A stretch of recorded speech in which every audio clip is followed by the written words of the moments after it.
Milk అండి, ప్రొద్దున కాచిన మిల్క్. ప్యాన్ అండి, స్టవ్ ఆన్.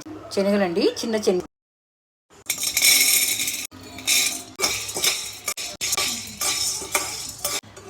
నేను ఇక్కడ 1 కప్పు శనగలను తీసుకున్నానండి, చిన్న శనగలు. వీటిని డ్రై రోస్ట్ చేస్తున్నాను. డ్రై రోస్ట్ చేసి చల్లార్చి మిక్సీ పట్టి మనం కాఫీ పౌడర్ లాగా చేసుకొని మిల్క్లో కలుపుకొని కాఫీ లాగా తాగాలండి. ఇది హెల్త్కి చాలా హెల్తీ రెసిపీ అండి. బయట కాఫీ టీ తాగకంటే ఇలా మనం కాఫీ పొడి ఇంట్లో తయారు చేసుకొని శనగలతోటి టీ కాఫీ తాగడం చాలా ఆరోగ్యానికి ఎంతో మంచిది.